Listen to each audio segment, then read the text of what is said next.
Bonjour Manouya, aujourd'hui je reçois Myriama Bono qui met sa casquette non pas de directrice de musée des îles, mais de présidente de la FIFO. Tout à fait, bonjour à toutes les deux. Donc le FIFO qui arrive bientôt, qui se prépare et qui est déjà bien dans les tuyaux. Voilà. Alors on parlait de l'affiche déjà, moi j'aime bien. Côté graphiste, tu connais? Oui, en fait, l'affiche, le visuel dans son ensemble, en fait, on a cette année fait appel à de nouveaux prestataires et en fait l'image, le visage qui est sur l'affiche. Comme pour chaque édition maintenant depuis un petit moment, depuis le 8e FIFO il me semble, c'est une image qui est extraite d'un film, donc d'un film qui avait été présenté lors du FIFO. Et puis le fond que j'aime beaucoup en fait c'est une aquarelle faite maison, donc qui donne du relief au visuel. Et puis bon voilà, après par de jeunes filles. On est par de jeunes filles, voilà. Donc pour le reste, on reste dans des choses assez classiques, voilà. Et alors donc des nouveautés, on revient toujours à un jury qui vient choisir des films. Oui, et puis une sélection quand même de grande qualité. Cette année on a 14 films en compétition et 16 films hors compétition, dont des films qui viennent par exemple du Timor, qui sont des zones qu'on a forcément un peu plus de mal à toucher d'habitude. Donc déjà on est très content de la diversité de la sélection, mais aussi de sa qualité. Moi je dois dire que pour les amateurs du FIFO, ça fait presque mon 8e maintenant que je suis, et c'est vrai que ça faisait longtemps que j'avais pas vibré comme ça en voyant les bandes annonces, en voyant les sujets. Je pense qu'on aura vraiment une très très belle sélection.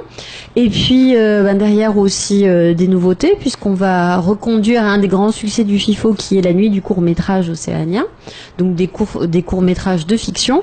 Mais cette année on va aussi faire des courts-métrages documentaires, puisqu'en fait ça fait un petit moment qu'on reçoit des cours documentaires au FIFO, mais on n'a jamais pu vraiment créer de cases parce qu'on n'avait pas suffisamment de documentaires de cette catégorie pour pouvoir ou en faire une compétition ou en faire une sélection.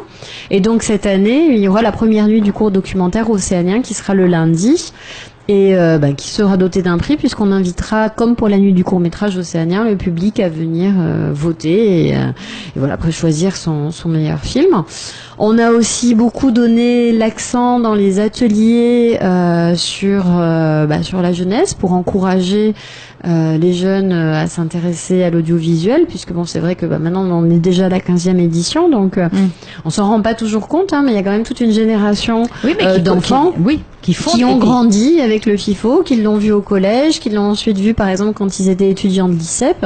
Et donc il y a en Polynésie maintenant une certaine culture du documentaire. Et puis de toute façon le succès en termes de fréquentation du FIFO montre que les Polynésiens sont intéressés par le documentaire. Et puis au-delà de ça, petit à petit, au travers du FIFO, c'est aussi des boîtes de production qui se sont montées, des jeunes réalisateurs qui arrivent pour produire des films. Et donc notre idée, c'est aussi évidemment d'encourager, alors à travers des initiatives comme le Pitch, qui existe déjà depuis un petit moment, qui permettent en fait aux réalisateurs ou à des producteurs de venir présenter des projets de documentaires et pour trouver des financements derrière, parce que c'est aussi ça, des chaînes de diffusion et des financements.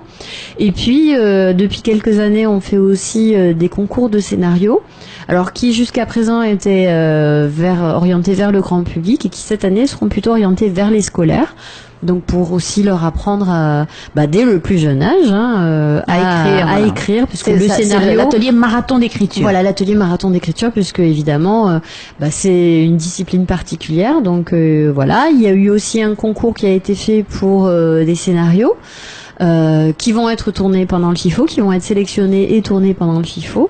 Donc ça va nous permettre aussi, on espère, de mettre en avant de jeunes talents. Et puis c'est une activité sympathique et intéressante, je pense, pour le grand public. Et puis voilà, tout le contenu classique du FIFO, avec des ateliers de montage, des ateliers de prise de vue, et des ateliers qui d'ailleurs, je tiens à le souligner, sont gratuits. Et puis toute la journée. Voilà, tout est gratuit, mis à part l'entrée pour les projections, sachant qu'en fait le ticket pour les projections du FIFO, c'est un ticket journalier, c'est-à-dire qu'en fait le ticket est à 1000 francs, mais avec ça on peut voir en fait des films toute la journée, de Ah oui, 8 heures du matin jusqu'à 22 heures. Au petit théâtre. Mais là, il faut être à l'heure parce que c'est là que se trouve le jury. Tout à fait. En Au salle de petit projection, théâtre, au en grand salle de théâtre. projection, au grand théâtre. On a aussi des salles de délestage dans la salle Mourir avec. Donc la nuit du court métrage dont je parlais tout à l'heure, que ce soit pour le court métrage océanien ou pour le court doc, c'est gratuit également.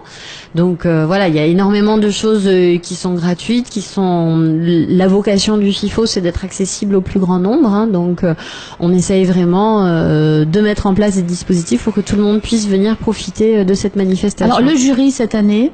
Alors le jury, comme chaque année, j'allais dire un jury éclectique, hein, avec un président du jury qui est Éric Lavenne, qui est pas forcément connu, dont le nom n'est pas forcément connu du grand public, mais dont les collaborations et les productions le sont, puisque il a notamment commencé sa carrière en étant co-scénariste des Guignols, de la série H également.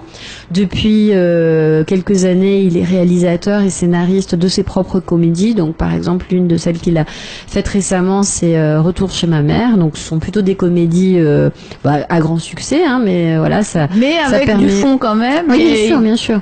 Et donc voilà, ça va permettre d'avoir un autre regard sur ce qui est produit. Des réalisateurs de documentaires néo-zélandais ou australiens qui ont déjà gagné des prix au FIFO. Donc voilà. Et puis par exemple localement, Père Christophe qui est un des fans du FIFO, hein, puisqu'il vient chaque année.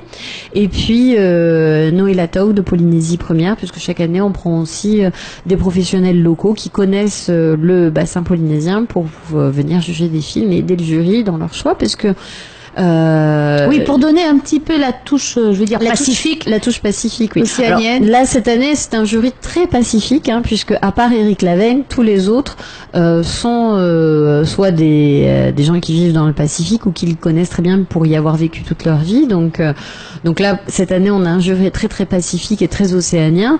Mais c'est vrai que c'est pas toujours le cas et que du coup, c'est quand même important d'avoir aussi des gens qui connaissent bien la région dans le jury. Oui, parce que il y a eu des années où il y a eu des surprises. Oui, mais c'est ce qui fait aussi l'intérêt, j'allais dire, d'avoir un jury et un prix du public, puisque en fait, quand le jury découvre l'Océanie, alors forcément ils vont être touchés par des choses qui sont pour nous, je vais pas dire banales, mais qu'on a l'habitude de voir. Et il faut pas oublier que c'est aussi ça l'intérêt du FIFO. L'intérêt du FIFO, c'est la rencontre. Alors c'est la rencontre entre nous Océaniens pour montrer aux Océaniens les cultures du Pacifique, mais c'est aussi l'objectif, c'est aussi d'aller vers les autres. Hein. C'est l'un des autres gros aspects du festival, c'est-à-dire qu'en dehors de la manifestation un papé été, pendant toute l'année, on a ce que nous on appelle les hors les murs, donc soit dans nos archipels en Polynésie, mais également en Australie, en Nouvelle-Zélande ou en France.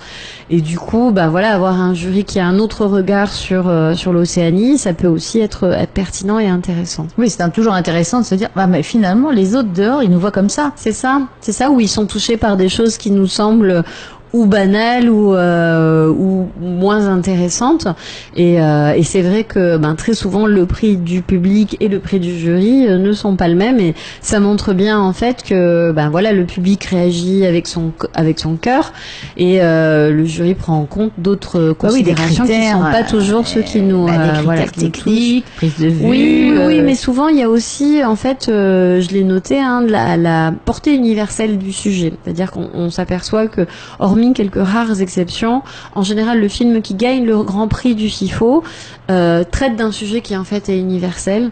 Alors ça peut être la mort, la quête de soi, les questionnements culturels, la rencontre vers l'autre. Alors certes, ça se passe en Océanie, mais en général, ça a une portée en fait qui va au-delà de nos propres frontières et qui traite de l'homme tout simplement. Et c'est vrai que c'est ce qui fait l'intérêt du genre et du documentaire en particulier. Donc rendez-vous rendez-vous du 3 au 11 février à la Maison de la Culture comme d'habitude pour des films, des rencontres, des débats, des ateliers et j'en suis certaine beaucoup d'émotions. Merci Myriama. À bientôt.